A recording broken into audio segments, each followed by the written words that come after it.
Yeah, these four. That's all you. Give it a thumbs up. Okay, the meeting of the Citizens Involvement Committee for April 3rd, 2023 is now open. And Dennis, would you call the roll, please? Sure. Kanema, Linda? I'm present. I'm present also. Caulfield, Dan? Here. Healyville, Carla? Here. Dee Dee? Present. Hillendale, Josh? Here. Sarah? Also here.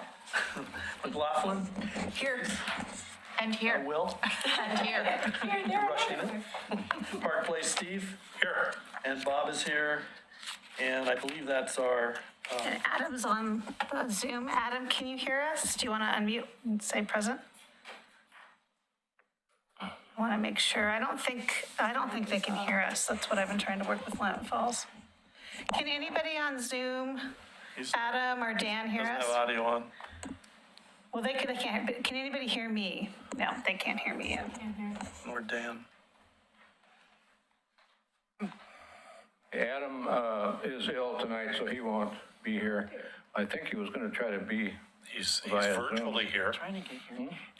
He's Says he's virtually here. virtually here. Oh, yeah, there he is. Okay, yeah.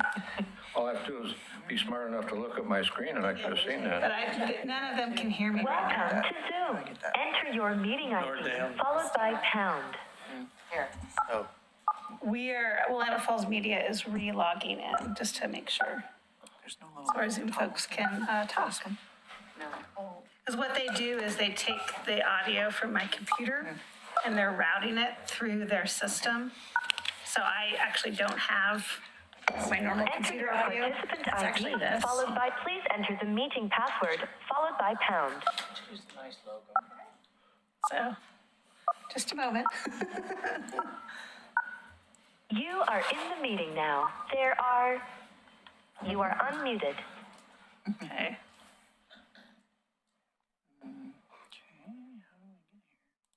How's this? All right. Adam and Dan, can you hear me now? If you can hear me? Yes. Yes, thank you. We finally got our microphones plugged into Zoom. So thank you all for your patience. Okay. The first item is downtown Oregon City. However, I think Liz was out of town until today, and I didn't send her a reminder until, I think, Friday or Saturday, so I don't think she's here unless she's via Zoom. No, okay. I did send her a Zoom invite, so if she gets it in the next hour and she logs in, I'll let the group know. Oh, I'm sorry. I neglected to put in public comments. So I think Dan Fowler has public comments he wants to proceed with. Go ahead, Dan. We can't hear you, Dan. You may be muted. he's It's talking. on our end. Can, real quickly, Commissioner Morrow, can you unmute to see if it's our system still or if it is Dan Fowler? Can you hear? Can you hear me? I can hear you. Yeah. So Dan, it sounds like something is with your microphone. Still can't hear you. If you want to dial back in on your phone, yeah. Charades. Hand signs. Technology. We have fun at these meetings, don't we?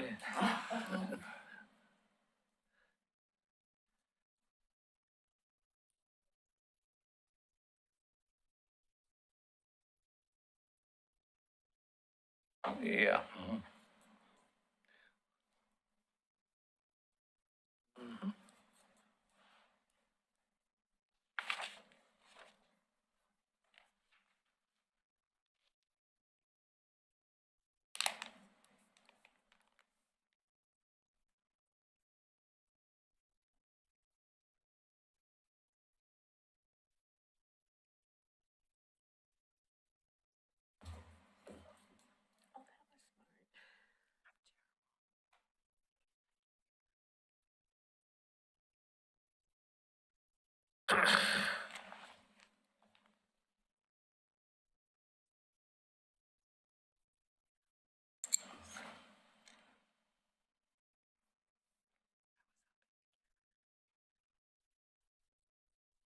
Here we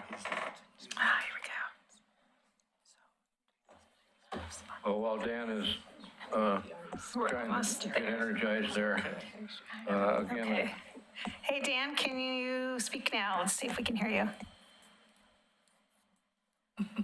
Yep. oh, Hey, there you go. we can hear you. Okay, is there any feedback on your side? Nope, it's good. Okay. All right, very good. Sorry for that. Who knows? All right. First of all, I was just saying, Bob, thank you for your service and all the committee there. I was reminiscing a minute ago, this is part of my comment, but back 32 years ago when I was mayor, I actually advocated and helped push and start the citizen involvement committees throughout the city. So it's really rewarding for me to see all of the people involved. I think it's the backbone of good government. So thank you all for your service. Tonight, I'm here representing the Homeless Solution Coalition of Clackamas County. And we are working to solve homelessness through community partnerships. And I'm here to talk about some meetings that we're having in April. I'll just read this announcement, and I believe Christina has this, and we'll forward it to all of you, the chairs. So if there's anyone interested in your neighborhood groups to attending any of these meetings, we would encourage it. Homelessness is a public health, economic, and community crisis. It is claiming the lives and livelihoods to many people we know. It's impacting our healthcare resources, businesses, safety, workforce, and the use of public dollars. The time to act is now. The Homeless Solution Coalition of Clackamas County, also known as HSCCC, is a nonprofit 501c3 organization whose mission is to inspire, motivate, and empower our community to develop and implement solutions to homelessness in Clackamas County. We're hosting community conversations, and in April, we will host these conversations to discuss our shared vision for solving homelessness through local partnerships. Specifically, we can learn more about HSCC's proposed capital project to build a navigation center, and that's only the name we're giving it now because we haven't given it a different name. So, in the Two Rivers neighborhood in Oregon City, services to support people to get rehoused can be scattered in geographically and logistically uncoordinated due to funding and staffing challenges. The Navigation Center will offer low barrier services to support our unhoused neighbors. The proposed center will offer space to local nonprofit providers to be more efficiently and effectively in serving the unhoused neighbors with a variety of needs. We envision the shelter services being offered shelter services would only be offered during emergency events. Just as they are right now at the Father's Heart. We want your input to join us at one of these meetings to learn more about our vision and to share your thoughts with us. We call it listening and learning. It'll be April 18th at 7 p.m. at the Abernathy Chapel. April 19th at 7:15 a.m. We're working with the Chamber of Commerce and the business community to host a Good Morning Oregon City at the Abernathy Chapel.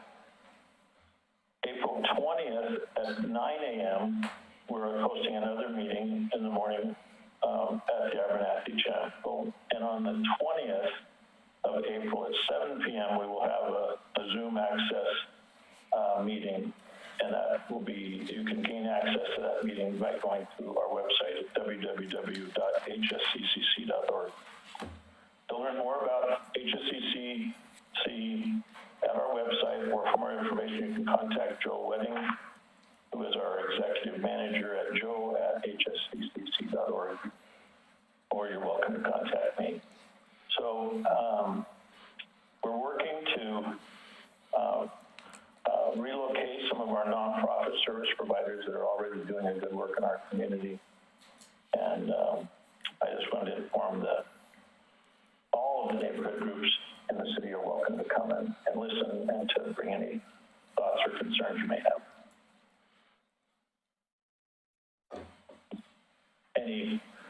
I don't know if there's time for questions, but I'd be happy to answer if it's quick, unless I'm way over my time already. So. Dan, is that location the old Wood Feathers building? Yeah, it's the old Miles fiberglass and plastics building at the corner of 15th and Main Street in Oregon City. And right now, there's a lot of nonprofit providers who are doing a good work, but they're scattered in our locations. And we have discovered that if they get to know and work together, they can be more effective in the services that they do. So we're working with them to provide a new home. And just so this committee knows, I've been talking to a number of the businesses around there, and several of my businesses around there. And so far, they've been very, very supportive and very encouraging by what we're doing. So, and we're encouraging them to come also to any of these meetings. Didn't you and some other people start that coalition as an Oregon City coalition, and then it was so successful that the Clackamas County decided to take it over or join in? No, it's not a county-run thing. It's a nonprofit just by citizens and concerned citizens and businesses. But yes, you're right. I started it in 2016, and our goal then, there was no emergency shelters at all. And our goal that year was just to create some warm weather beds during the winter because it was a very cold winter coming. We were able to do that. We created 16 cold weather beds. And from that, we just, the need didn't end, and the situation didn't end, and so we stayed together as a group, and it kept growing. We have over 450 people now and organizations on our mailing list that are actively involved. And you discover really early on that homelessness has no boundary. We did start out as the Oregon City Homeless Solution Coalition, but we soon discovered that really it was a much bigger issue than just Oregon City. So we had to set a boundary somewhere, so now it's just Clackamas County. Any questions for Dan? Carla? I'm curious on who will be serving, because currently what we're hearing a lot is that homelessness outside of Oregon City is being brought to Oregon City for services. Is this going to be focused on Oregon City or outside Oregon City? And are we going to encourage other cities to establish the same type of system or facility that you're looking at planting here in Oregon City? Good question. I think there's always well, let me answer it this way. The nonprofits that we're talking to about potentially relocating are the Father's Heart, Love One, the Bob program, which operates out of William Falls Hospital, possibly others. They'll serve who they're serving now. It's not our intention to have an expansion of people coming there. I don't know if they will or won't, to be honest with you, Carla. I think that we're not designing it that way. If other communities, it may be people in Clackamas County. We're not trying to get it to be beyond what it can hold, but I think it'll be served by those that really are now being served by those two organizations. Dee Dee, did you have a question? Yes, I'm actually sorry I'm going to be gone that week because I wanted to attend all of these meetings. We couldn't find anyone in our neighborhood that can take time off because it's during the work week. And it was just hard to reach out. My concern, or you would really have to change my mind. That's why I want to go to these meetings, because in my heart, I think that is a rotten location. It's already so close to the Cove, which is it's such a delicate, spot that we're trying to develop. I think all the service is better on top of the hill. I just think, maybe the Old Dales Wrecking Yard area, that could make an incredible, wonderful development up there for low income, especially subsidized income. It's next to all this grocery. They could walk to the college. They can walk to most of everywhere and bicycle. I'm afraid if you I know we're limited on our warming shelters, but how many staff will be down there to take care of that, and how many people will you be able to? warm up during that area, because we might get all of Clackamas County, or a good portion. Just saying. Well, I appreciate your comments. The Homeless Solution Coalition is not a service provider. We are establishing a facility that the service providers are operating now, doing their work, can be co-housed to be more effective because they will be working together and be stronger together. So I can't speak for them in that, but that's the organizational structure that we are trying to operate under. And choosing a location is a tough thing because everybody's got a different opinion, and I respect yours. But those are the kind of things that the organizations will be there at these meetings to answer. I don't want to speak for them. And it's to be operated very similar to what they are now. We're not reinventing a wheel. We're trying to help the nonprofits who struggle with either paying high rent or being located in their homes and everything else. We're trying to give them a place where they can be more effective in what they do. And we are having a variety of times for these meetings. Some are in the evening, some are in the morning. We've tried to make it to where people could really participate, which is what we want. We will be filming our Zoom meeting, and I'd be happy to, if I can get, I didn't catch who was speaking, but I'd be happy to connect with you and make sure that you hear the meeting, and then also follow up with you to answer any questions you might have. Any other questions? Okay, well, thank you very much, Dan. We appreciate your efforts in that homeless subject. Yeah, I appreciate that. Thanks a lot. Thank you. Do we have any other citizen comment? Jerry Herman, I think I'll put you in here now.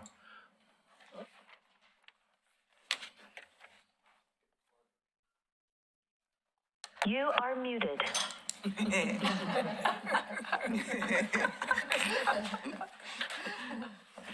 Comedy today. Do we have to push a button or something? No, you're, Okay. if it's glowing red there, why, you're good. Is it glowing red? That's the base Okay. of your mic. I believe you called me up. You are unmuted. I believe you called me up to talk about. You have to say your name. Huh? Yep. I will. Okay, my name's Jerry Herman, and I run a nonprofit called Rivers of Life Center. Roger Fowler here. Roger Fowler ties, Yep. Oregon City Parks Foundation. Right. All right. And the reason that we were coming before you, I didn't know it'd be now at this time, but thank you very much for giving us the opportunity. We feel, and you probably heard enough discussions about parks and the challenges that they're having right now, cost recovery and all these kinds of things. And there's a bunch of people, myself included, Carla Laws, Roger, and other nonprofits that feel, along with business people, that something should change the dynamic to properly give support for parks, for their maintenance at least, okay? We met, and let me say who we is, myself, Roger wasn't there, but you were, Bob, and also Kent Ziegler from the business community. We're trying to recruit a few more business people, and we have a proposition for you, which we'll talk about in a minute. But we felt that parks funding, as it now exists, there are four really important elements to the city: fire, police, I'm not leaving anybody out, public works, okay, and all the things that they do, and parks. People really enjoy those things. There are other people that do great things in the city too, of course. Planning has a very important role, but people want their parks to be functioning. And the present dynamic we looked at with staff, with the park staff, was the funding paradigm. They've been asked to look at cost recovery, to try to derive fees for service, things like that. But the real question we had was, how many acres of parks are in this city? Close to 300. What is the total cost of maintaining this asset base? And all of the park stuff, including the pool and so forth, accounts for about $7.3 million per year of their budget. The question that we all had was, is there some way to look at beefing up at least the maintenance part of that budget and looking at a longer longer-term strategy. So I'm going to have, if you don't mind, Roger, would you take this up and just give it to whomever? I'm going to paraphrase. I had to memorize this, okay, as best I could. So the group is called the Oregon City Parks Alliance. Again, Carl is a member, Roger's a member, I'm a member, there's about 5 others. Steve Williams, former Director of Fish and Wildlife, very talented individual, is a member. Tim Wiest, Parks and Recreation Advisory Committee Chair. And we're looking for others too that might want to join us a little later this month to make a proposition to the Budget Committee that this budget ought to increase a bit to cover at least part-time staffing and full-time staffing to maintain the parks. We met with the staff, we asked them, where are your funding sources? Well, there's an appropriation from the general fund that is about $7.3 million, as I mentioned to you. All right, the question was, is there other resources that could work now or in the future? Some mentioned, well, what about a utility fee? Well, those things take time, to a utility fee assessment. What about a parks district? That was discussed. And in this piece of literature that's coming around, we talk a bit about Tualatin Park,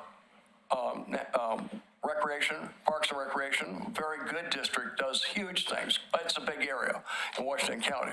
Willamette down in Eugene, Salem's got their own park district that does a lot of things, and they're basically funded a little bit better than we are right here.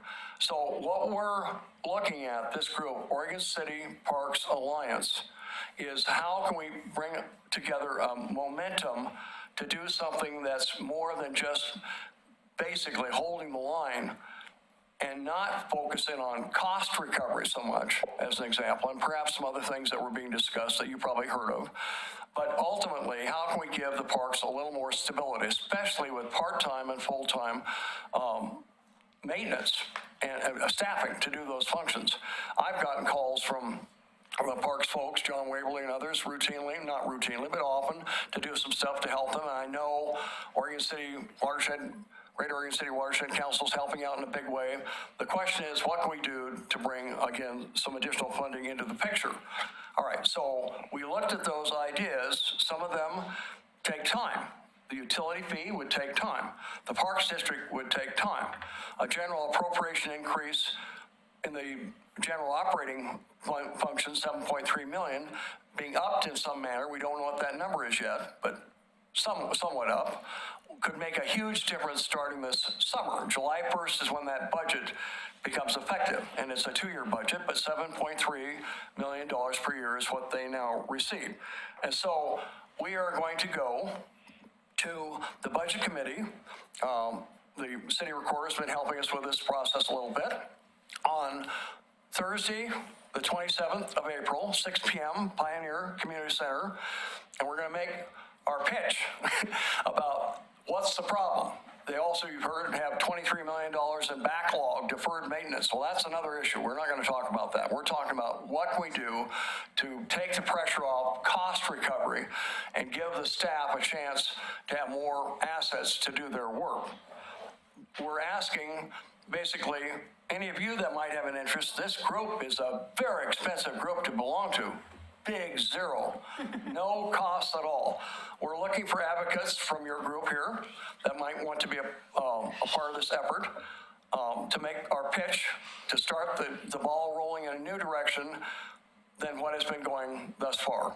And by the way, we did talk to Kendall and other people about this. Kendall Reid is, of course, the person in charge, but that's really what the Parks Alliance is about. So in a nutshell, that's what we're trying to do. This man heads up your foundation, Oregon City Parks Foundation. A lot of people don't realize all the things they do. Dee, Dorothy Dalsrud, and others in this group have been very involved. They've raised a lot of money and effort for certain park improvements. That's great. I forgot to mention SDCs. Sounds like a disease, doesn't it? Well, system development charges come from the development community, and they're used to help support new needed infrastructure in the city, and Parks receives that money only when they do new parks. The question is, can they afford any more new parks? And the answer we're hearing is that no, we really can't. We need to keep what we're doing intact and make improvements to it, including more naturalization within the look of parks would be one way that they could probably stretch some dollars, but stretching is not the point. It's moving forward to try to give additional resources to keep the existing park asset base up.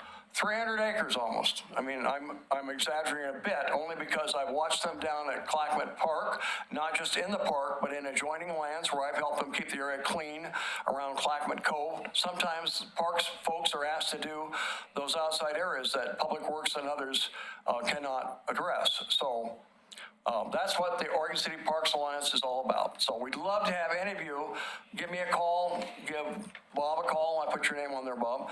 And we'd like to build up that group a bit to make a big impact on Thursday, April 27th, 6 p.m. at the Pioneer Community Center Budget Committee.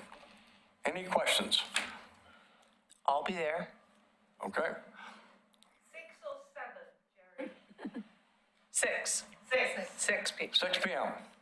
That's Yeah. 27th, right? It really make a difference if we can get some people there, I'll be honest with you. Yeah.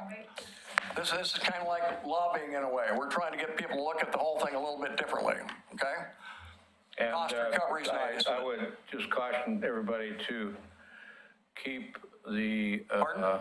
I'm cautioning everybody to keep separated this issue for funding of the parks, separated from the issue of the parks trying to charge the neighborhood associations for use of the parks. Two totally separate, completely different subjects altogether. I think the idea is to get them more in a budget so they won't have to tap us for every There you single go. little Yeah, that's a thing. very good point, Dee Dee. Thank you for that. Yes. Get behind it. Yeah, there you go. Yeah, so I would encourage whoever could come to the budget committee just to speak up and say we encourage whatever the city commission and the budget committee can do to increase funding for the parks. Our city recorder made it very clear to me that anyone speaking, I'm not a member of your committee, I run a nonprofit, but speak in behalf of your position. You're a resident, you're a citizen, you love parks, whatever it is, but not necessarily on behalf of this committee. I think that's what you're saying, isn't it? Yes, right. Mr. Chairman? Yeah, yes. All right. Thank you for letting us speak to you. Well, thank you, Jerry, very much. I had a question for you real quick. Do you have any idea what the shortfall is in that budget? We believe an increase to 10 million would make a huge difference for being able to have the staffing to properly maintain the facilities that comprise that close to 300 acres that we generally discussed. We don't know that number yet, and we have to do a little more research. But we're on the bandwagon to look, and nobody really looked before. I didn't understand how restrictive STCs are. STCs, I thought, could solve everybody's problems. Nope. You have to have some other fixed resources there to work with. So this is primarily for staffing, is what you're. Yeah, and staffing produces maintenance. You see, they have all the equipment they need, all the equipment they could ever need, and plus they can share with Public Works to a point when they're doing work. They're all in the same facility now at First Street, but you got to have people to run this stuff, or operate whatever it happens to be. When I get a call asking me, you have your Oregon Youth Conservation Corps youth in the summer, is there some way perhaps you could help us at Clackamas Park? I'm going to respond, but my question is, why? Why aren't we looking at this differently? So. Deferred maintenance. And the deferred maintenance is different. In the area of $14 million. $14 million in deferred maintenance. So if they had a little increase, then they could start biting away at that. And the deferred maintenance is in trees, landscaping that needs to be done. You said they have all the equipment. What is it? Oh, buildings too. Buildings, Repaving pathways. okay. Any maintenance that We they have need- not been able to get. Weed eating, mowing, things like that, are things that, don't require, well, the weed eating doesn't require as much training as operating, professional mowers like the city has, but there's many things that don't involve, sometimes applications of herbicides that don't happen too much in our parks really, but one way or the other, certain things you wouldn't involve volunteers with. You need city staff to do those kind of functions, so. Okay, anybody else? Yes, go ahead. Just one quick point. For instance, with the development coming in my neighborhood, Stafford Park, an erosion permit, row, it took down trees where the city got in the general fund over $26,000. That didn't go back to parks, even though they decided that, it obviously had to do with row and erosion permit. Even though it took trees from the park, it went to the general fund. So I'd like to see more of those funds when they take from our parks, no matter what, go back to the parks fund. Yep. Good point, yeah. Good. Anybody else? Okay, thank you, Jerry and Roger. Calling us up, thank you. Steve. Do you expect to have the analysis of the funding before the meeting? Yes, we will have it better developed. Okay. There's only so much staff can give us as far as information. We have to do our own research a lot on this because we're looking at a particular department. But the information we're getting seems to clearly show that, an increase from that 7.3 million could make a huge difference on the maintenance and response to staff funding that would make the maintenance happen. But yes, we will have that. And anybody that's an interested party, give Bob a call or myself, and we will forward everything we've got thus far to you. This is what we have given you is a summary of what the areas were we were looking at. We didn't even know what kind of avenues that were out there until we looked and heard from other professionals about parks districts, utility fees, things like that. Those take longer. The immediate need is what we're trying to address now. And for the long term, the Parks Alliance should be around to help. We're not meeting monthly or anything like that. It's a short-term commitment at this time. If we get good traction and support from the budget committee, then we'll think about a longer-term agenda. So.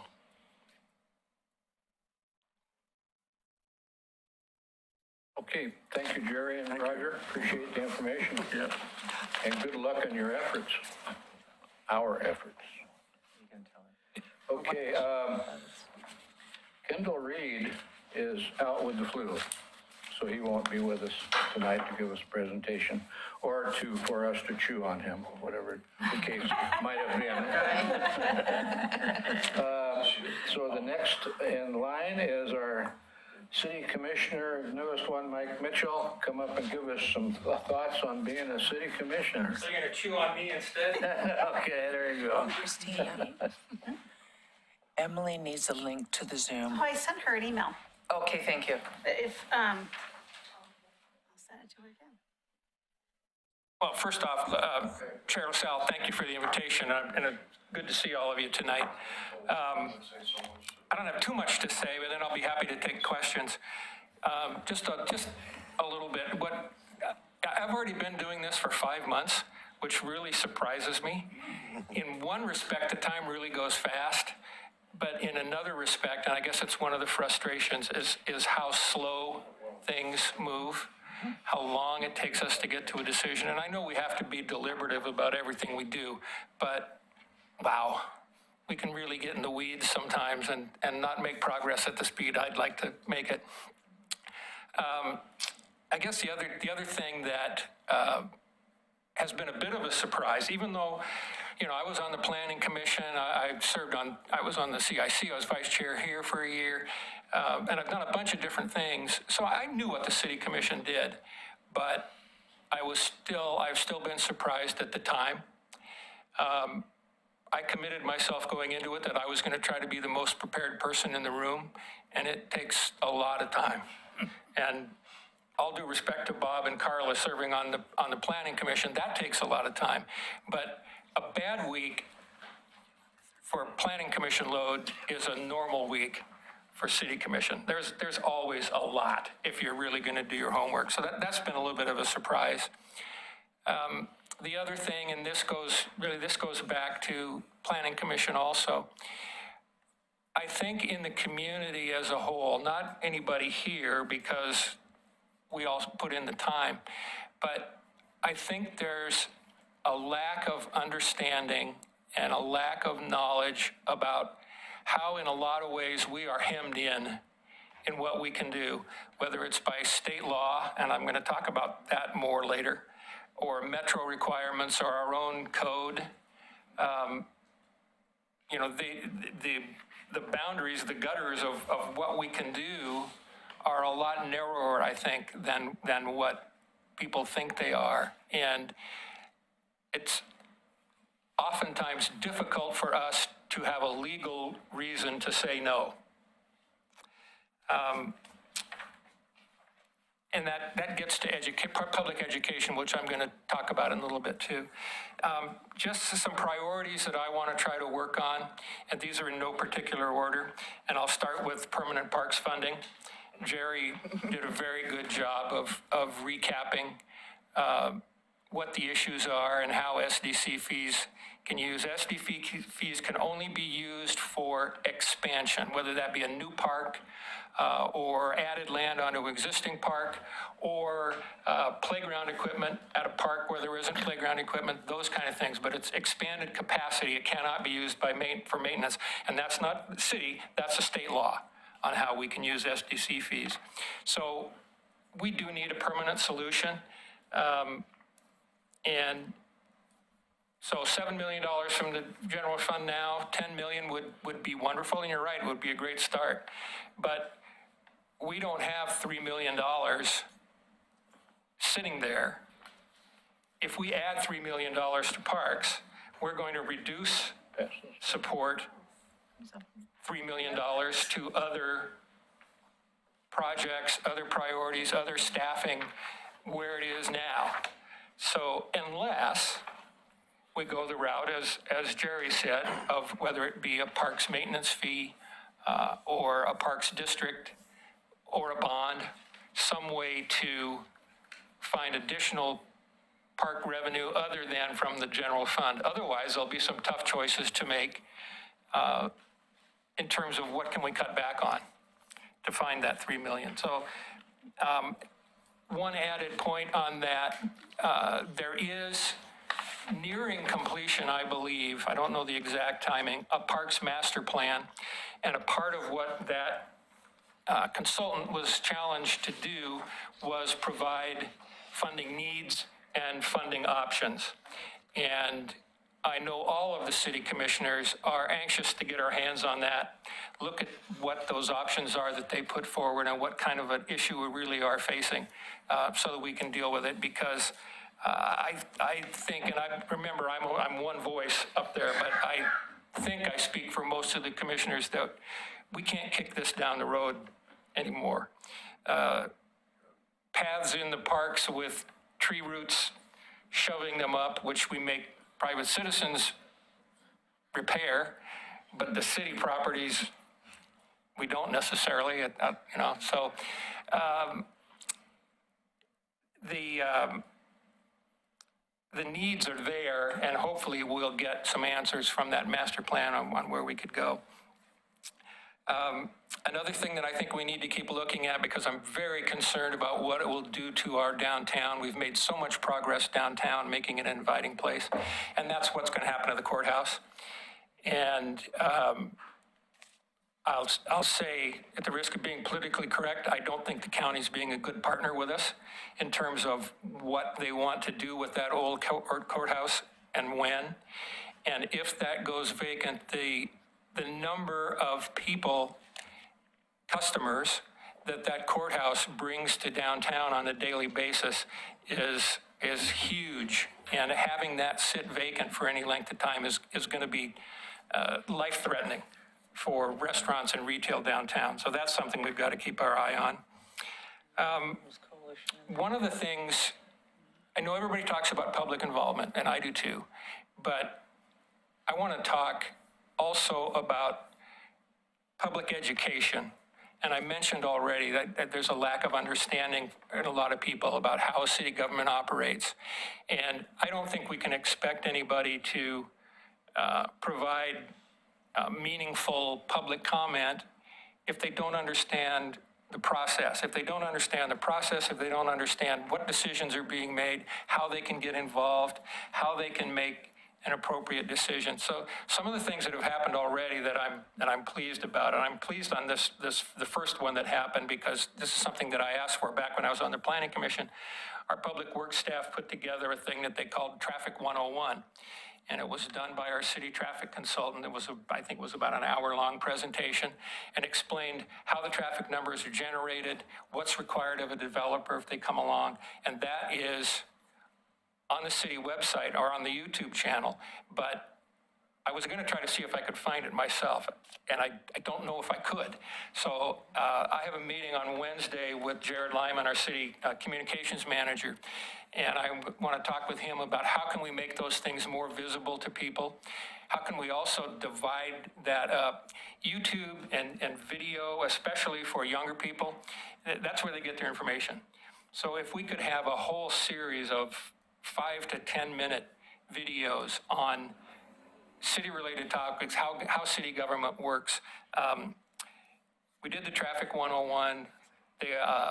Matt Zook, our finance director, did a Budget 101 a couple of weeks ago, and that recording is available. So I'm hoping to work with Jared on how we can make those available, easier for people to find and in more bite-sized chunks. Because I really think that there are a lot of people out there that care deeply about Oregon City, but they may not know how to get involved, may not know what's happening. So I hope we can work on that. This one is something that I know Ms. Laws is as concerned as I am, and that is our Type 2 land use process, especially what can be considered a Type 2 process and how the public involvement works on Type 2. That's a bit of a challenge, so I'm going to leave that one hanging there, and I'll loop back around to it in a minute. Another thing that I would like to see, and this would have to come from the Planning Commission, I think the place to come is from the Planning Commission. I don't believe that 300-foot notification to the neighbors is enough distance. I tried to get some traction on that, to get that expanded when I was on the Planning Commission, and it didn't go anywhere. So maybe with the two of you, they can, run that up the flagpole again and get that before the City Commission. Just a couple of things, and then I'll take any questions that you have. One of the things that we're doing, and we don't know exactly, came out of our goal-setting retreat, and I don't know exactly how it's going to wash out, but we're trying to look at a way to change the format of our work sessions. They should be more collaborative, there should be more back and forth, and it's more of an information session than it is a work session to really discuss the issues. So we're looking at ways, how can we make that a more informal, collaborative kind of a process. I know this is a concern, it's already come up tonight, the issue of fees and MOUs. I believe that Tuesday, our next City Commission work session is Tuesday the 11th, next Tuesday, a week from tomorrow, at 6 o'clock. And I believe that the only topic on that will be fees and MOUs. I haven't seen the agenda yet, but that's what we asked. We asked for as a commission to get an entire work session devoted to that topic and as soon as possible. So watch the city website. That agenda will come out either late tomorrow or first thing Wednesday, I believe. And I think that's what's going to be on it. So, and I also believe that we will take public comment that night. It'll be up to a majority of the commission, but I think we probably will. Mr. Herman already mentioned the Budget Committee meeting on April 27th at 6 o'clock at the Pioneer Center, and we will take public comment at that one. The last thing, and I mentioned it a little bit on the Type 2 process, I am absolutely frightened at what our legislature may be doing. There are proposals, and Commissioner Marl, I hope you're listening, because I'm going to ask you a question here to make sure I understand the process in a minute. There are proposals in committee at the legislature that would essentially all but remove local control over land use decisions. What? Over issues like density, over expansion of the urban growth boundary that would reduce our ability to control that, converting commercial zoned areas to residential. Yes, we have a housing shortage, but we also need jobs for the people who are in these new houses. Everything that the legislature is doing, and I understand and I agree that we have a housing crisis in Oregon, but I don't think the state of Oregon has the answers on what's right for individual cities and what's right for Oregon City. There are metro rules that don't work well for us because you've got downtown Portland that's highly dense. We're out here on the edge of the urban growth boundary, and yet there are metro density requirements that we have to abide by that maybe don't make sense for Oregon City. So what is in committee at the legislature is frightening. And here's the question for Commissioner Marl. Maybe you could explain this a little bit. My understanding is that tomorrow is the deadline, that if bills have not moved out of committee by tomorrow, they're dead, except that elements of those bills could be put into other bills that have moved on. So some of those topics could still be moved forward. Have I got that right, Commissioner? That's correct. And there's also the possibility that, you were saying that things could just be shoved into omnibus bills for other reasons. And bills before the Ways and Means Committee, which is the Budget Committee, those, if a bill has not been scheduled for a work session in that committee, they are not considered dead yet because that is one where it takes generally the most time. But for every other committee, if they have not been voted on by tomorrow and if they are not out of their committee by tomorrow, then they are considered dead. Okay, so after tomorrow, we would be able to have a little better handle on what the proposals still might be, right? Correct. Okay. Thank you, Adam. I think that's kind of the end of my remarks. If anybody has any questions or comments, I'd be happy. Yeah. I was able to look up the Traffic 101. It is on. Oh, you found it? It is on. Yes, I just looked. Doesn't sound. Takes quite a bit of scrolling.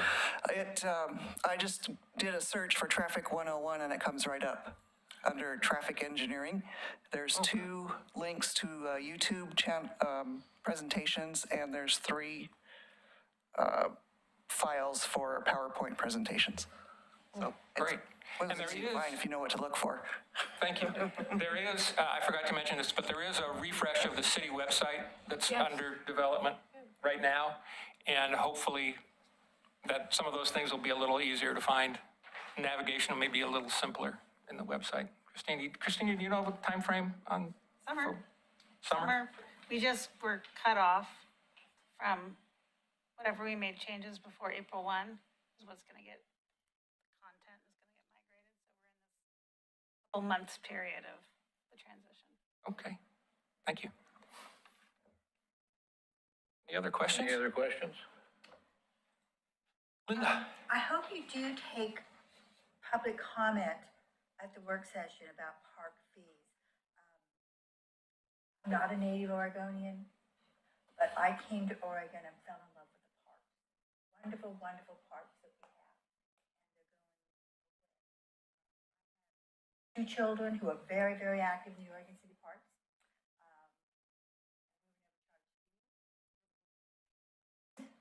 Your speaker's not on. Okay. It was dads who would come up and line the fields and take care of the equipment. It was just a lot of on-hand work for that. Lots of children then, I'm sure it's even more true now, could not pay the fees that the parks had, we had for the games.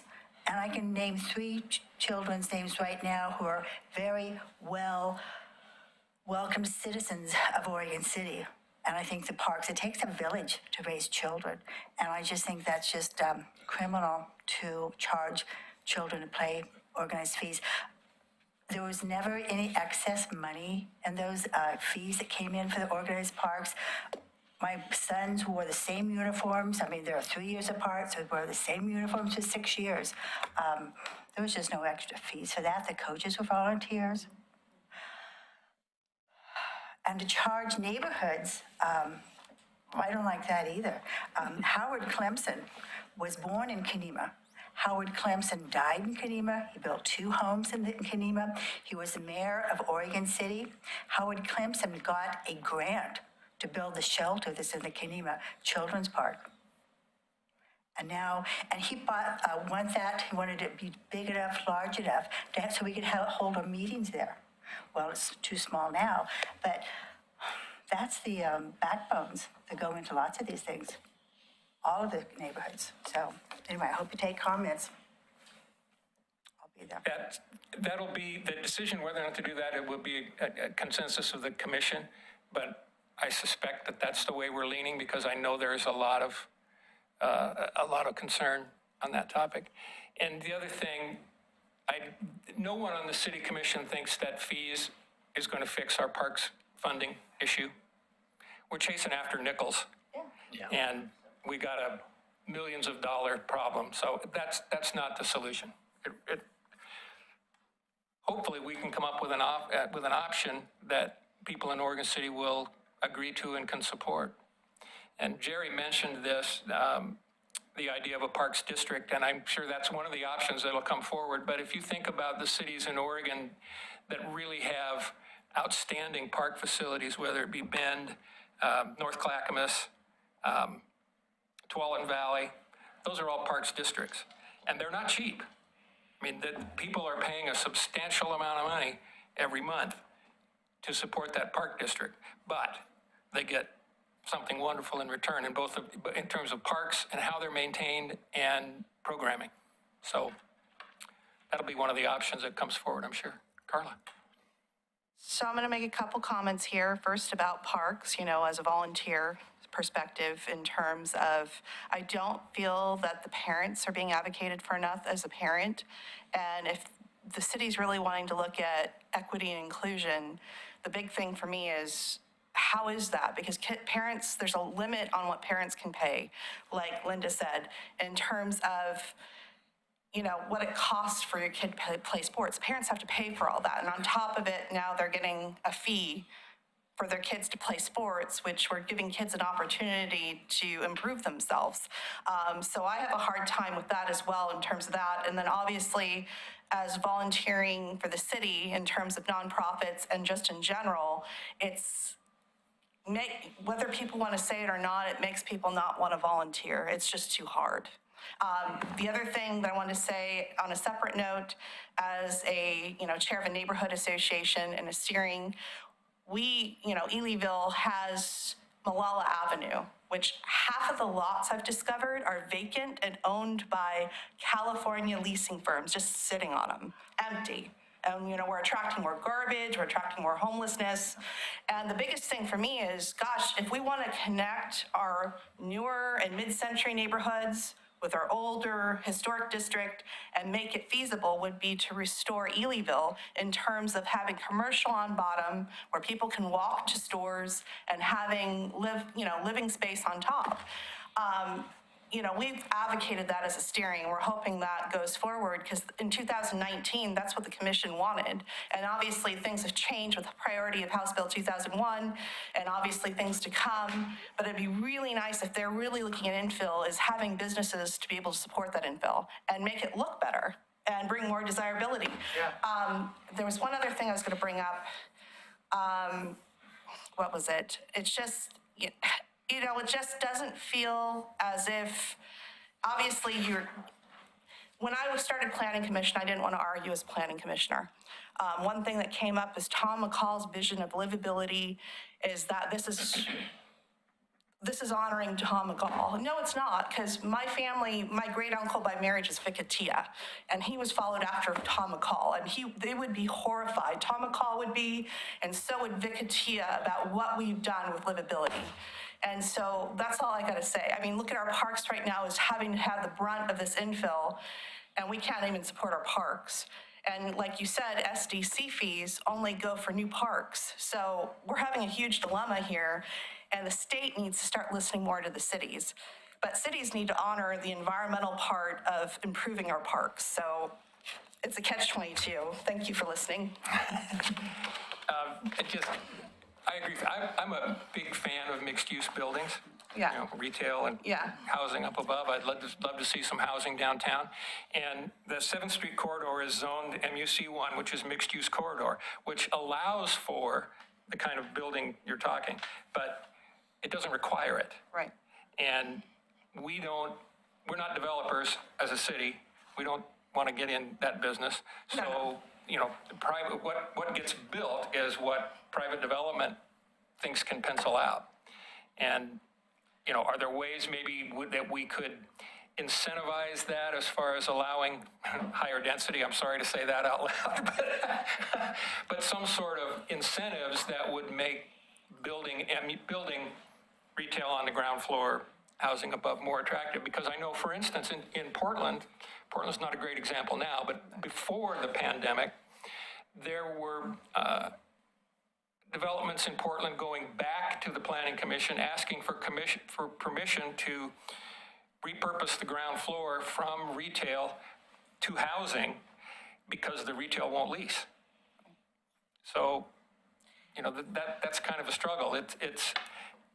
There are places on Mississippi, for instance, in Division Street, you know, that we could look on at least for like places like Malala Avenue, where they're creating retail space on the bottom where someone actually can purchase and own a building, and then they can lease out the bottom. They can even start their own business. Like there's a nursery on Mississippi called Pixels where they build a new build. And so the nursery's completely on the bottom. They have chickens. They use that area as their green space and they live upstairs. I mean, if we're looking at sustainability, I mean, elderly people are living longer. They're not going to want to get in their car with major traffic. They're not going to be able to get on a bike. So we need to look at that. If we want to stay desirable, if we want to promote more tourism, we need to promote livability. I mean, like even, you know, possibly bringing the Charlie back, you know, eventually, or, you know, so anyways, Thank you for listening. There's another thing happening in the world that is going to flatten Oregon City. Yeah. E-bikes. Yeah.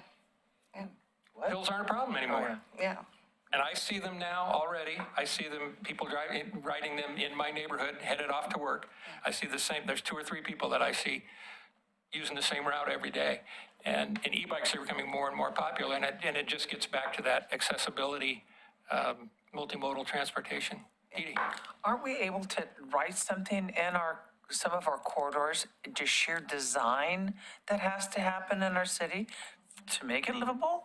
I mean, we ask shopping malls to have a design with retail on the bottom. Can't we treat Molalla like basically a shopping mall? And require retail on the bottom. And I mean, can't we just, move the design area up? The ball's coming to your court, Christine. I didn't see that happening. Let's talk to a professional planner. You know, I'm always here giving technical advice because really a lot of zoning is partially the technical, recommendations of how to stay within, state law and this and that, and how to be compliant and meeting our legal requirements. But then also what's the direction of the city commission and trying to find that balance. So things like type 2, things like requiring ground floor, retail. These conversations have been had before, and we did get direction. I think a little bit what Commissioner Mitchell was saying is it's really hard when unless you have a specific, really dense area. I mean, even downtown Oregon City doesn't require retail for the ground floor. So, looking at where that area would be, and then the pluses and minuses of weighting knowing that the property value in Elyville may not quite be there. And so then are you dissuading development because it's not penciling at this time? So better understanding market conditions and really balancing, the goals of the commission and how that could be implemented through our code and still meet our legal requirements. I was told by a little birdie that when they were approaching these California leasing firms, that they were trying to charge an arm and a leg for a vacant lot. I'll tell you that much. Like, they were trying to price it very high so that they can sit on it. Well, I think that one step that might be considered would be to offer incentives to developers, businesses that want to maybe occupy some of those empty spaces instead of putting up obstacles like, unfortunately, Oregon City has had a reputation for. Yeah. Any other questions? I have one more, same topic. I've heard of people using retail on the bottom, and up above, they divide it up into studio apartments. Yeah, that's what I was Which mentioning. is, Lack makes of it. studio apartments. Yeah, that makes it almost very affordable for studio. Yeah. The mixed-use corridor And young zone allows students, you all know. of those options. So you can do anywhere as low as a duplex, standalone retail, standalone office, or a combination thereof, and with multifamily. So the mixed-use corridor actually has a lot of permitted uses. It's just not compelling a certain use. One of the issues, and I'm going to risk stones being thrown my direction, but from speaking to developers, one of the issues with trying to make those things pencil out is parking requirements. By the time you pay an arm and a leg for the land, by the time you pay the SDC fees, and then you have to set aside whatever the appropriate number of parking spaces are per our code, certain percentage for landscaping, now there's not enough room left to build enough units to make the development pay off. So, it's a trade-off. Do we have more of the situation like you have going on now near Hillside Chapel with the 3 units that are proposed with no parking? If you tried to put parking on there, that project probably wouldn't pencil out because you couldn't get 3 units in there. Well, And that may not be a great example, but because I haven't looked into it in that depth. Are But you talking about the church up on Malala Avenue across from Tacho's? no, I'm talking about new one, the historical one. the triplex next to the Oh, yeah, historic yeah, building. Oh, yeah, yeah. Oh, that one, yeah. Yeah. Yeah. And the Historic Review Board is really, listening and trying to do what they can in terms of honoring their code, and I really appreciate all their work that they do. And it is a livability trade-off. Yeah. You're absolutely right. But, yeah, And a lot of these how do we places- find that balance? That's the trick. And a lot of these triplex and stuff, they don't have to provide parking. And it Right. just seems to me, at least Portland, if we're going to start acting like Portland, looking like Portland, at least Portland provides secure bicycle storage because people are moving over to e-bikes and other alternative scooter transportations. So they should be required to do that. And they're You designed mean to- beyond a bike rack? Yeah, beyond a bike rack. I mean, who wants to put their $3,000 or however much those e-bikes cost? $6,000 out there. There's another challenge for the planning commission to look at. Instead of just requiring a bike rack, should we require more secure bike storage when you go above 3, 4 units, whatever? Anybody else? Can I ask a question? Yes, certainly, go ahead. Yes, go ahead. But You come can up, ask a come up to the, Yeah, come up to the mic so we can hear, everybody can hear you. I don't know what he was saying. Okay. So, it's Roger Fowler Tice, alternate to the alternate for illegal. So Mike, I'm going to get back to the MOUs and funding for neighborhoods and nonprofits. And my question is, what do they expect, how much money do they expect to raise from the neighborhoods and the parks? The nonprofits, for instance, the Oregon City Parks Foundation, to put towards the fees that they're going to need. I don't see it. I don't see the purpose of this. We've always met in the Pioneer Center, and now we're being asked to pay a fee to have a meeting there.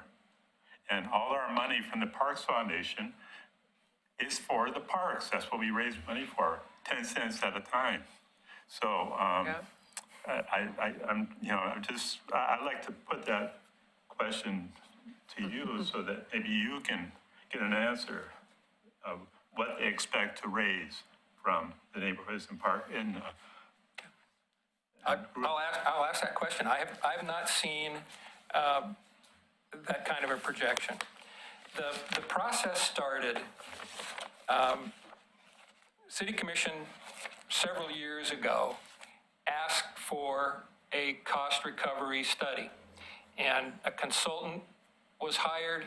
Consultant did their studies based on our needs, based on what other cities do, and what Mr. Reid brought forward started with the recommendations that came from that consultant.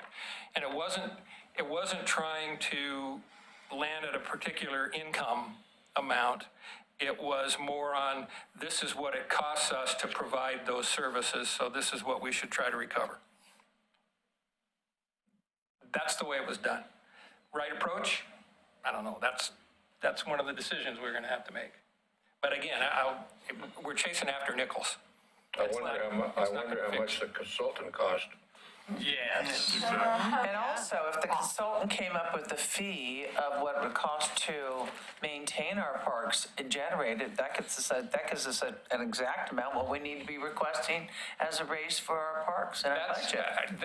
I understand that'll be a part of the master plan, not a part of the cost recovery consultant. That was a separate process, but a part of the master plan will be, here's what your funding should be. And they do that based on acres of parkland. They do it based on population, and I can tell you that in terms of staffing, in particular, we are way below, not only below the national average, but below any kind of recommended level of staffing. And they do an amazing job given how few people they've got and how much parkland we have. Yeah, actually, I run in and visit with the parks people all the time. And when I was saying, wouldn't it just be easy if you just threw some more clover on this lawn and didn't mow it for, as often as you do and let it be a little bit more pollinated, let the lawn grow a little bit more. And he goes, easier said than done when you're on a schedule.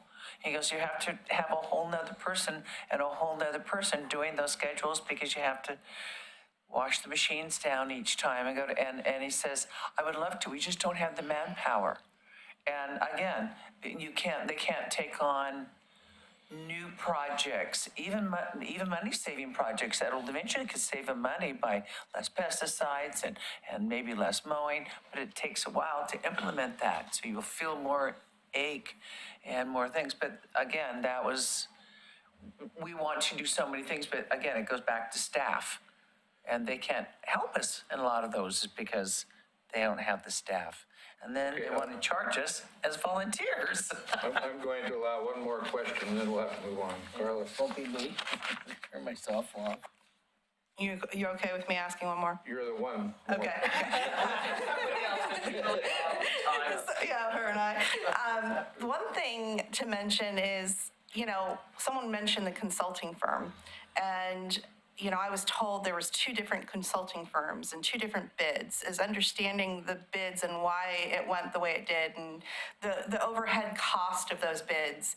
And it's like, some of the functionality of those bids, it's like, do we need to outsource every single thing? Because the commission has a pretty good idea. The commission all live here.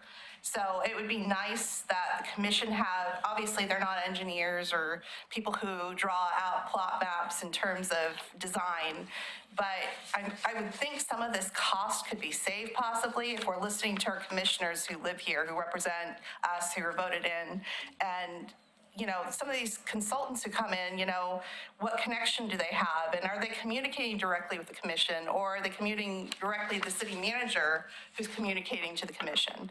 I'd love to see that connection with the commission actually talking to these consultants than always going through the city manager, if you know what I mean, so that there's more of a connection, that you guys more hands-on, because you were elected by us, so, or, selected by us in some form. Right, So, right. thank you. Yeah. This is getting into my personal feelings. I do think we overuse consultants. Yes. I know that, now, we're not engineers, as you said. The other thing that consultants do bring is they operate nationwide.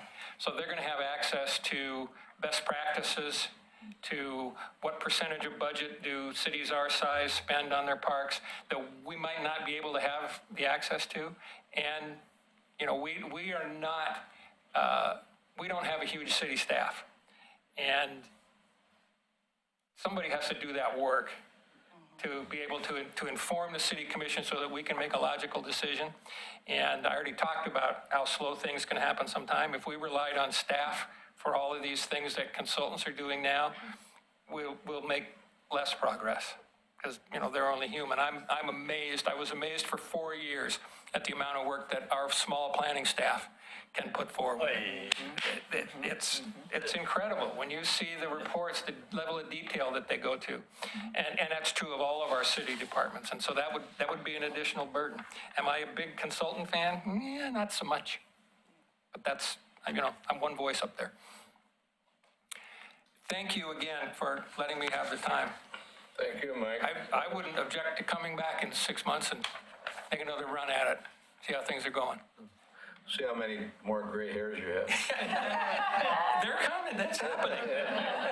Thank you very much. Thank you. Thanks. Thank you. Okay, the next on the agenda will be the staff liaison update. Yes, thank you, Bob. I want to introduce Emma. Is it Worthich?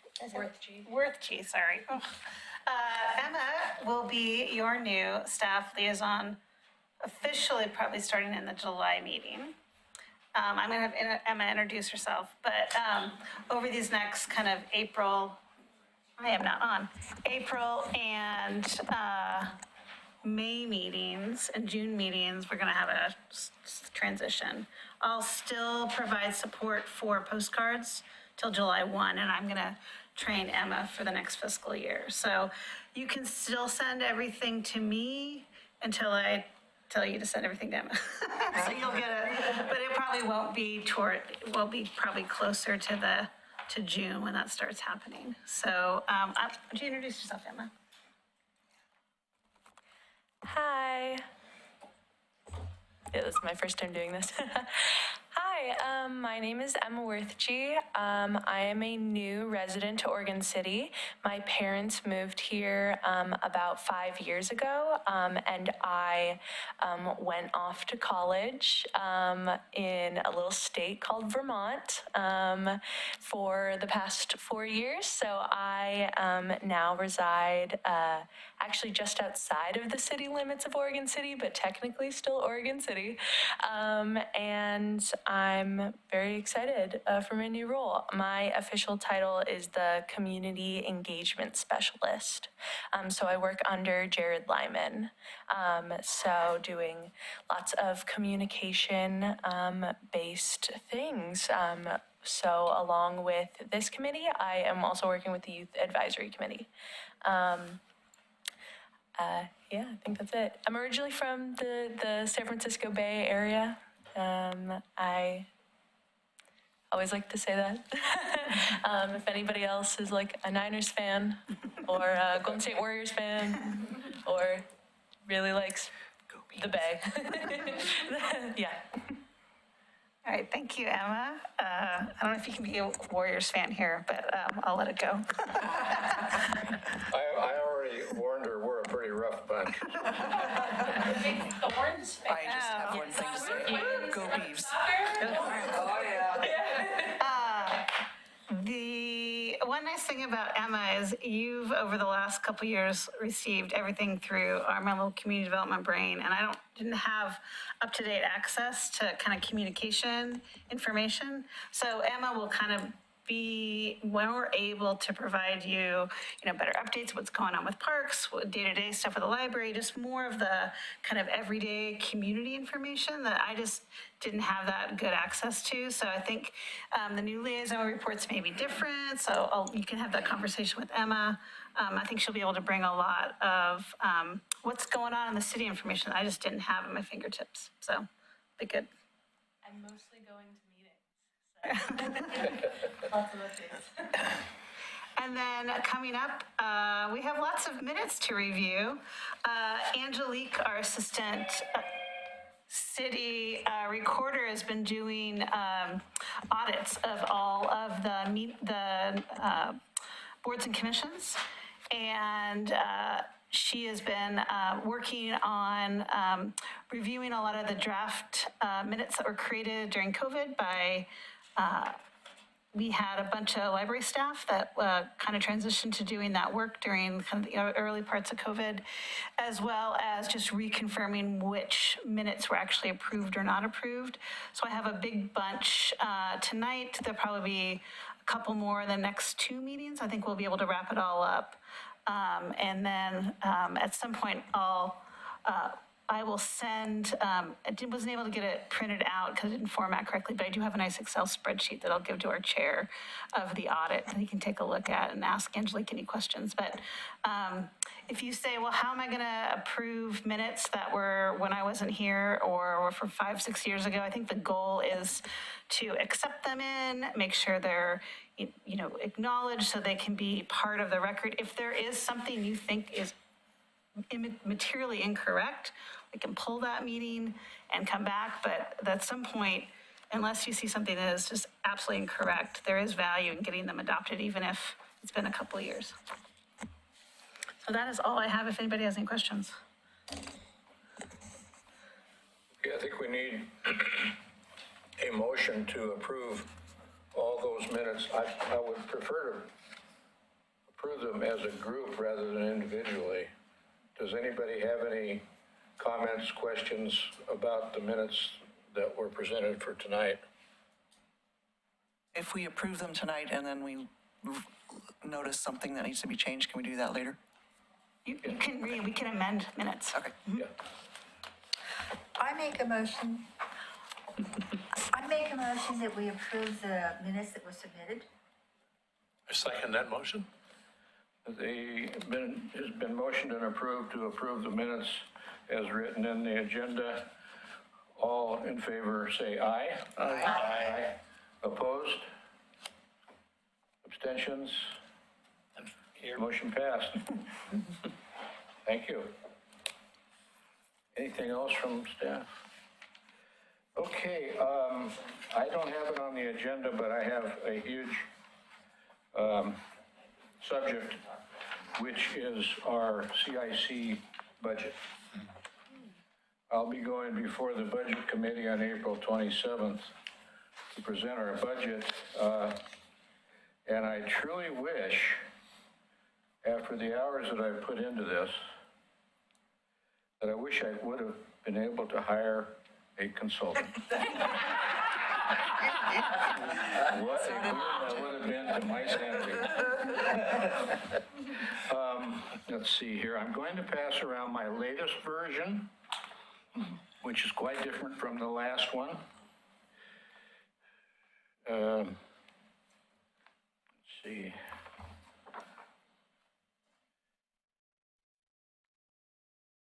I'm going to ask you to distribute these.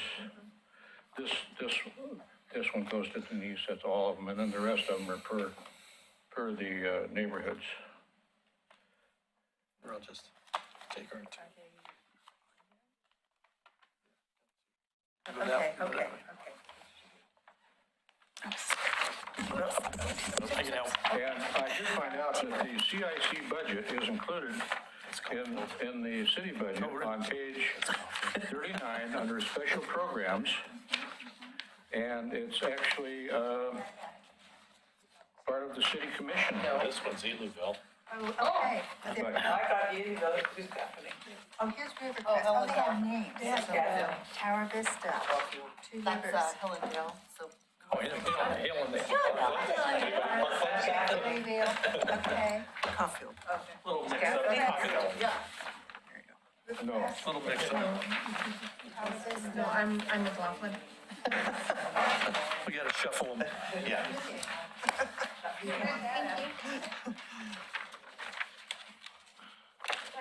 Oh, good.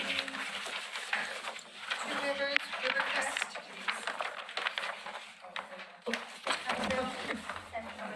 Rivercrest's not here. She's online. Okay, now I'll tell you how I came about this.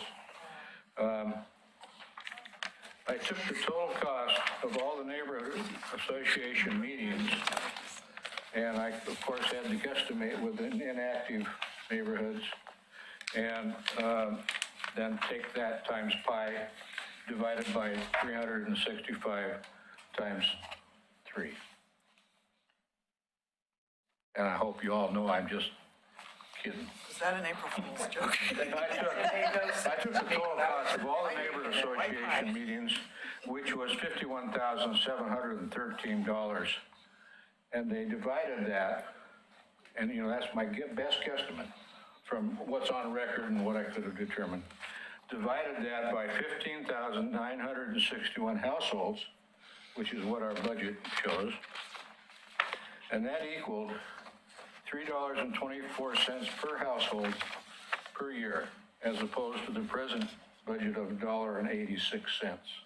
Huge, huge difference. But that allows us to break even if all the neighborhood associations are active. So we're going to ask for an additional, in addition to what we already get, an additional $22,000 plus from the city commission. Plus, I'm going to also ask for an additional $10,000 to be put in reserve for miscellaneous uses. Now, we used to have a separate column for that, if I remember, a few years back, for, I don't know what they called it, but I call it miscellaneous uses.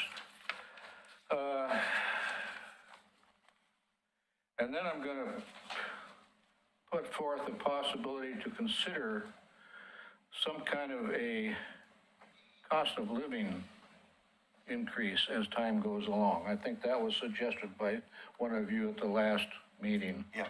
And I haven't really determined what that would be. Well,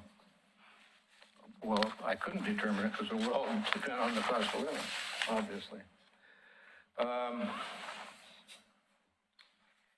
And as I said, I'll be presenting this to the City Budget Committee on April 27th. Hasn't changed that much. Quite an increase, but according to my figures, the $51,000 plus is just enough to break even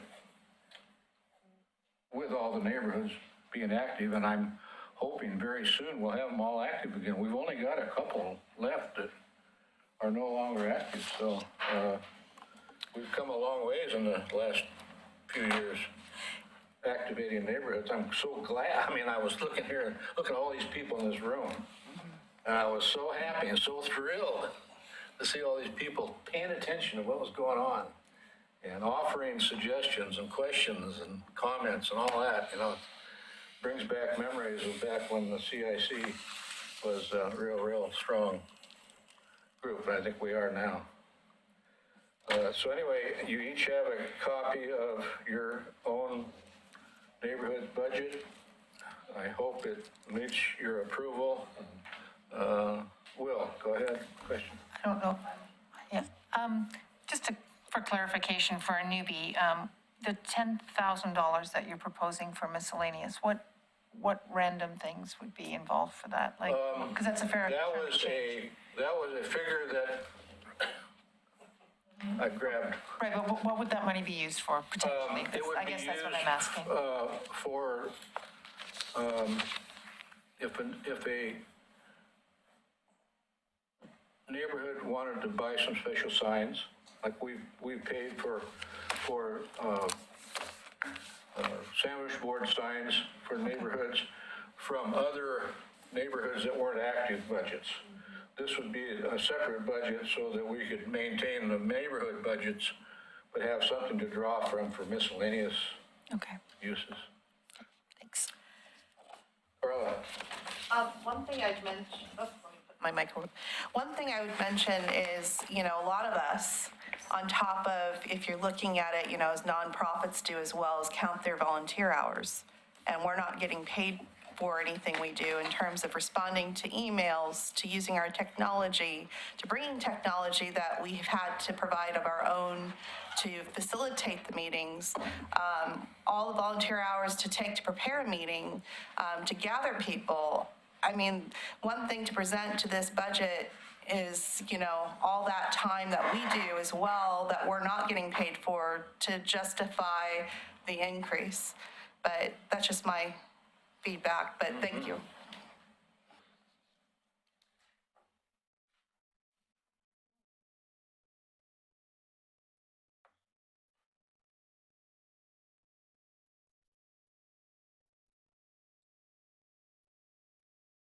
Steve? Okay.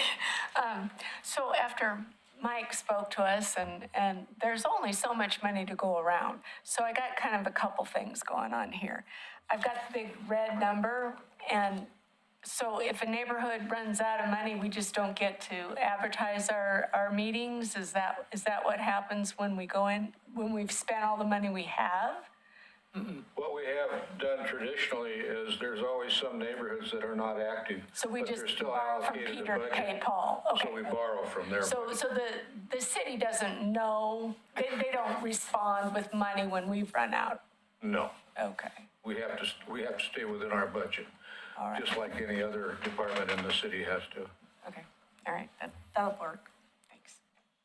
Hey, So Park Place has 3 meetings that we send postcards out every year, and we don't have the budget to send out the 3rd postcard.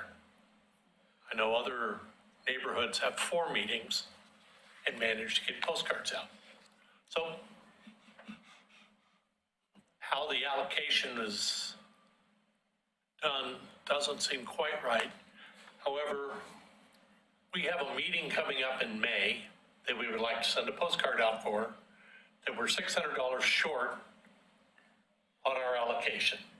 We would like to have permission to borrow the money from the Slush fund. slush fund for, that would take a motion. it would. Can I make the motion?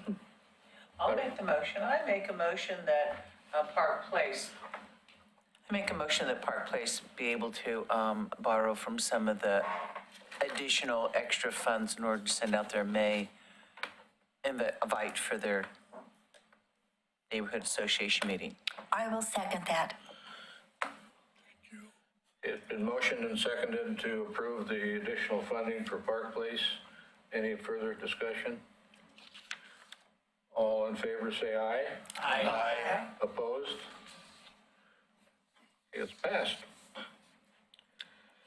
You got your money, Steve. Postage. Any other? I do. Yes, Linda. Is this a yearly budget? Yes, it's the yearly budget. What do we do with money that we would have in excess of our yearly budget? What does that money go for? It goes away. I would like to make a motion that if we have any excess money, it go to the Parks Department regulation. I mean, if they're nickels and dimes, if we're nickels and dimes.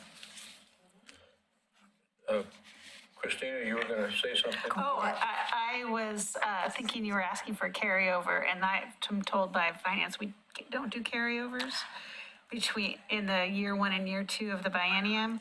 So that conversation of what happens when committees or departments don't spend their money, I think is a larger question, but it's something Bob could bring up in his comments. But I don't, that's a technical answer, but I do know that we are not allowed for carryover. Well, perhaps we can add that on to something to do, get some goodwill. Can I make a comment on that? Go ahead, Steve. Seem like if we can figure out how much that carryover is going to be before that money goes away, we can make a motion to Have a donation. have a donation. I think it has to be spent, though. Yeah. Yes. And it's between departments, so I would defer to our finance director and the city commission on the details, but that is something that Bob can bring up at the meeting and get clarification for. Or we can make a motion. At the budget committee. Okay, yeah.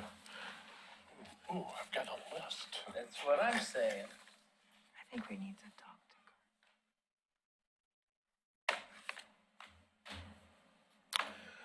to Okay, any other questions, comments? Okay, roundtable. I'll start with Rivercrest, Emily.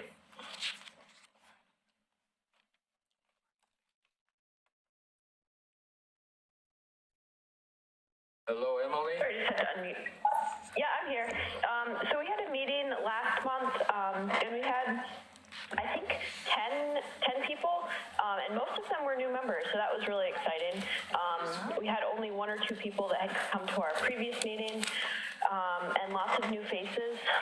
We had a presentation from the Boys and Girls Club about foster care opportunities and how their organization works. And then we had a presentation by John Williams for the urban renewal, the upcoming ballot measure, and that was a really feisty discussion, and a lot of really good points about urban renewal that our members did not know about. So that was myself included.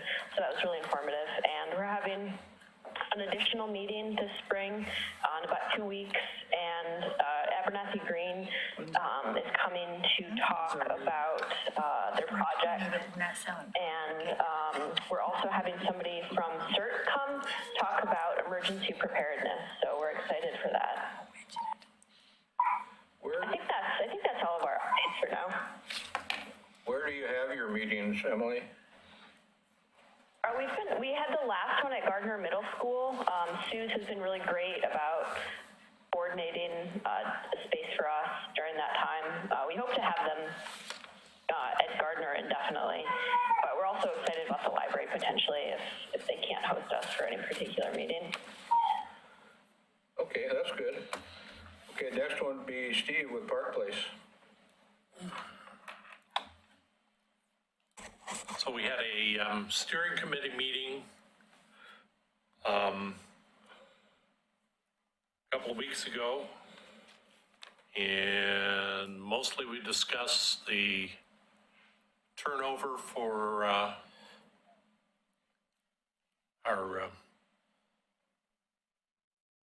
treasurer, who's having health issues, and then discussion on Park Place Park. And then decided to meet at the park the following day, and Jerry Ehrman and Dee Dee were there to help us walk through. Wrote a letter to Kendall, and we'll see if we get anything done. We have our next steering committee meeting on April 17th, be via Zoom. Haven't got the agenda yet. I need to get added to the checking account so that we have 2 people on for signature authority. Also coming up on April 25th is the LUBA hearing. So we have been added as an interested party and have our representation. They will,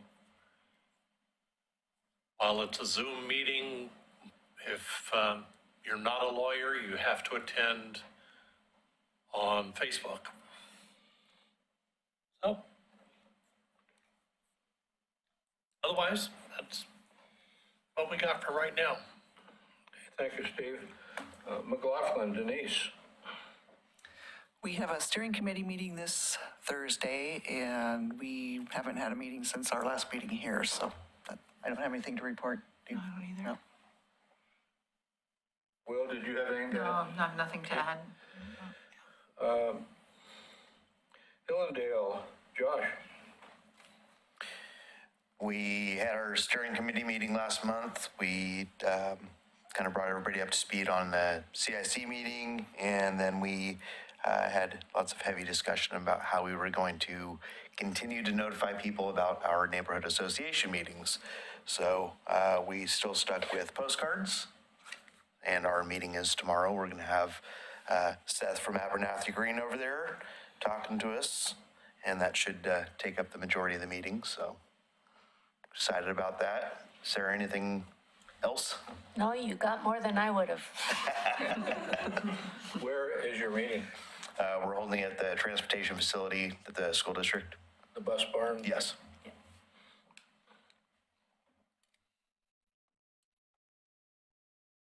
Okay, next will be Carla with Elyville. We had our meeting in March with, John Williams came and discussed urban renewal and enlightened us on information as, you know, an ex-mayor and an ex-urban renewal commissioner on information about urban renewal. We also had Seth Henderson come and talk about Abernathy Green.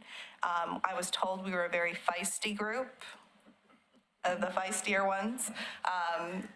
We had a lot of good, you know, questions, a lot of information. We're also having our meeting in May, so several things.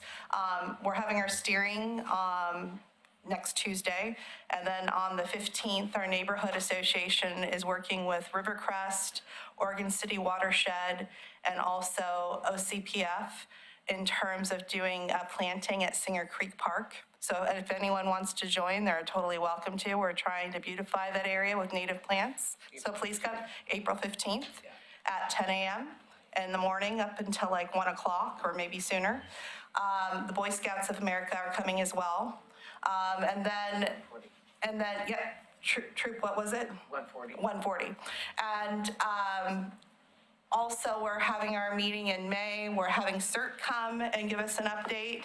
We're also having NAMBY come in terms of talking about mental health awareness. And I'm gonna have a lot of good questions for them too, so, and I think our neighborhood will. And that's pretty much it. Am I missing anything, Dee Dee? Nope. Okay. Got it. Okay. Oh, except for Roger will be our alternate next month. Yeah. You mentioned tree planting. Yeah. That brought memories back when I was a Boy Scout of planting trees in the Tillamook Forest. Oh, cool. Yeah, it was pretty neat. Yeah, the kids were awesome, and the troop leaders are awesome. They come volunteer as well.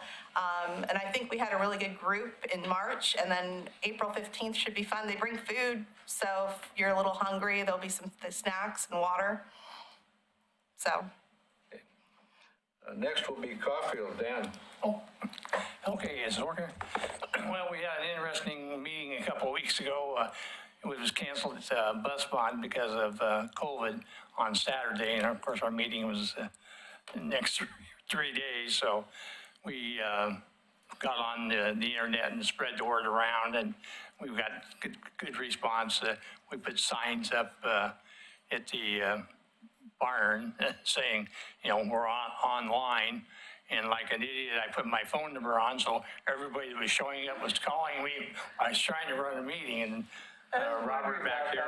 Took a picture of it. Yeah, It's fine, too, though. It helped out, and I was took the first 30 minutes of the meeting when I was trying to get people to get onto Zoom and explain how to log in, and the information I was given wasn't working very well, so we had a very fun evening.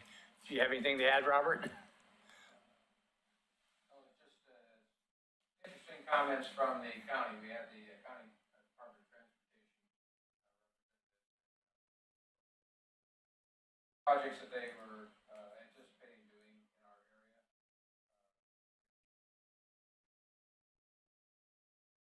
Personally, I was a little, frankly, disappointed. I was hoping more infrastructure money had filtered down.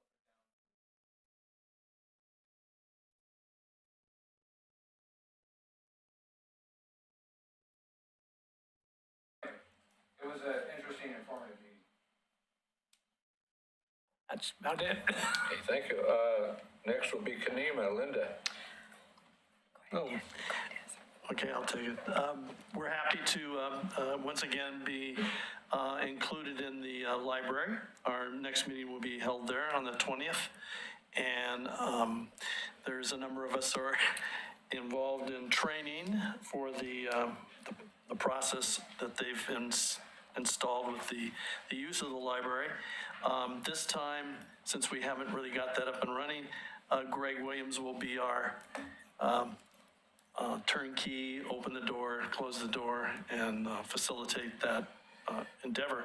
But we're really delighted that we will have a place to meet. We were there before, way before COVID, and now our neighborhood can come to an area that seems to be close for everybody that lives within our neighborhood. And I join with other groups. I think McLaughlin's going to be, have you started doing that yourself? Just to ask a question. We haven't heard anything, so I'm just waiting to hear. For the training? Yeah.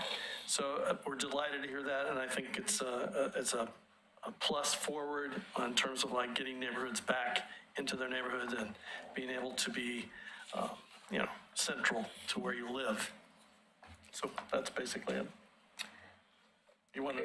I'm just going to add that Mark Meek is going to be our speaker on the 20th, and we're open to everyone who'd like to come hear what Mark Meek has to add and questions. Okay, and finally, Commissioner Adam Marl. Yes, thank you, Bob. I'm sorry I'm not there in person, and I'm going to keep my camera off because I'm not feeling well and I am sitting in bed, but I'm glad that I'm able to join you guys. We don't need any more details.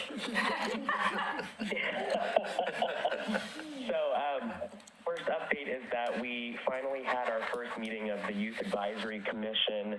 I'm really excited about that, and as you guys know, this has been something that I've been working on for a while. As Commissioner Mitchell said, you get here and you discover how painstakingly slow things can sometimes move, and I guess I didn't realize it would take this long for us to agree how to get youth involved, but we're finally at that stage, and so I'm very excited that we are, and there are some great things to come. And Christina already introduced Emma, and so as part of the Youth Advisory Commission policy, it included adding an employee who would be dedicated especially to our community volunteers like the CIC and the newly formed Youth Advisory Commission. And so I'm really excited about that and for the work that we're going to be able to do. I'm very grateful to hear all of these conversations about the upcoming budget committee meetings, being cognizant that there's a lot that many different groups want. Tonight alone, we've talked about increasing parks and increasing CIC, while at the same time realizing that a commensurate amount of money would need to come elsewhere. I don't think that the budget committee is looking at the possibility of increasing taxes, and that's personally not something that I would be wanting to look at this moment, but I hear these concerns, and it'll definitely be an interesting couple of weeks for us as we go through balancing the different competing interests here and recognizing that we all have important things that need to be funded. And then lastly, I would just say that as Commissioner Mitchell said, There are some concerning things coming out of the legislature. As some of you guys know, that is my place of employment, and having a front row seat to some of the interesting things that are coming out has been, I think, a benefit to our commission, just seeing things a little ahead of time before we're stuck with a bunch of mandates on how we can be planning our communities. Again, we all know there's a housing crisis and that we need to address it, but a lot of these bills seem to think that cities are in the business of being developers, which we are not, and we cannot control the development of affordable housing. We can help incentivize, but the housing package that recently passed that you've probably heard about, it's a big deal. There's a lot of money attached to it. Basically says if we don't reach certain housing goals that the state establishes for our community, then DLCD and the state is going to have some remediation measures, whatever those look like, because this is something that will have to be determined in the rulemaking process.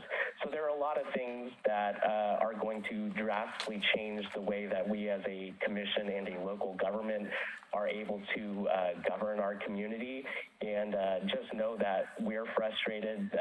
Cities across the state are frustrated, and we've been voicing that because time and time again we're being told how we can plan our communities, how we can reach out to our communities, and even though we're the ones who know our communities best rather than the state, we are being told what we have to do, and also being told that we don't get extra money to figure out how to do this. So it's definitely frustrating for us, and I really want to give a shout out to our planning staff who has dealt with this with grace and skill. So that's all I have for today.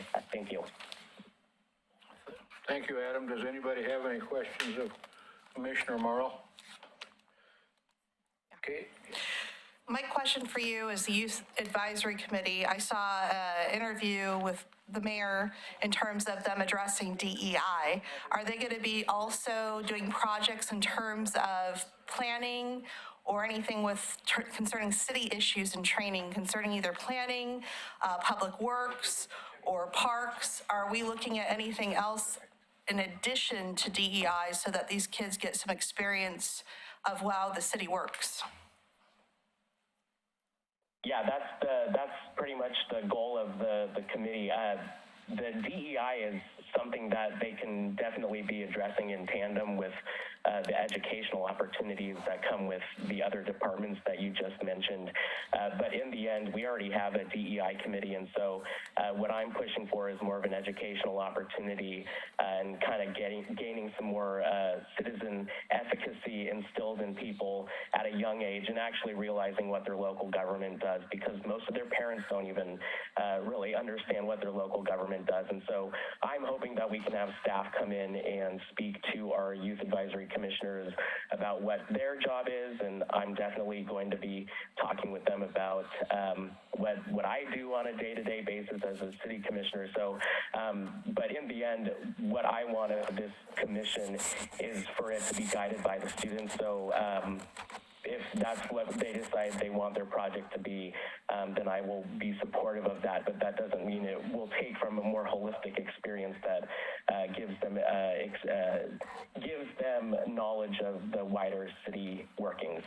One thing, too, in terms of them addressing DEI, not to say that they don't have good feedback in terms of what currently is happening, especially in the schools, but one thing to mention is, I'm educating my kids all the time about their great-grandparents, how they came to this country next to Ellis Island, legally in terms of having legal residency and what the struggles were. My kids don't even fathom what their great-grandparents came to this country. So one thing to mention in terms of looking at DEI with kids is looking at how we got here, and generations before are culturally different than in terms of what's happening culturally in the schools now, and to entertain that in a big picture is very important.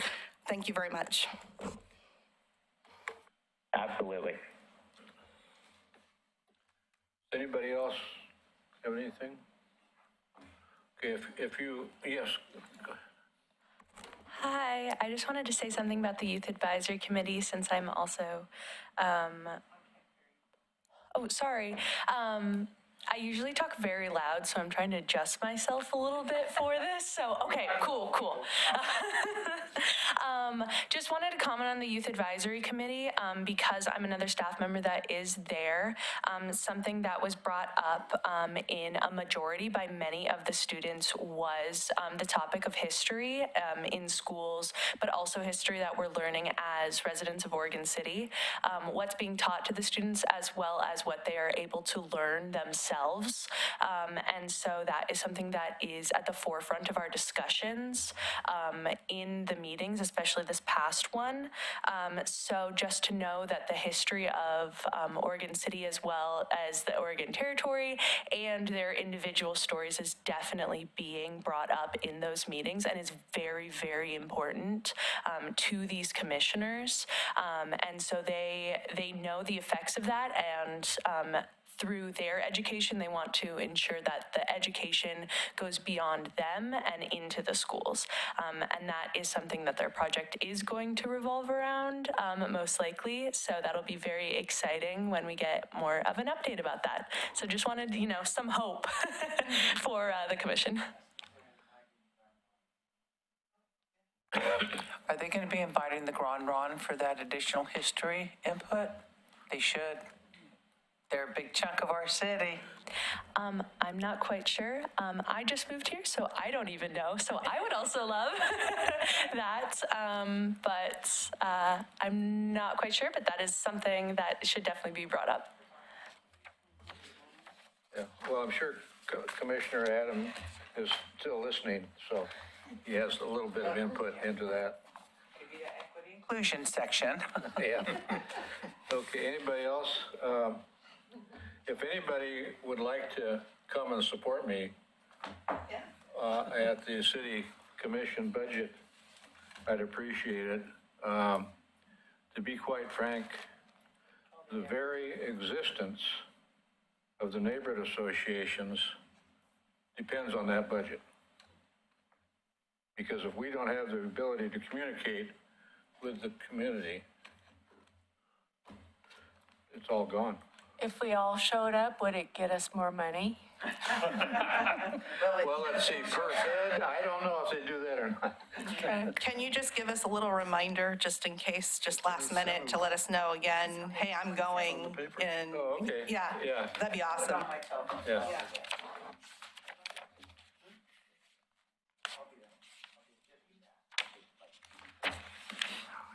Anything else? This meeting is adjourned.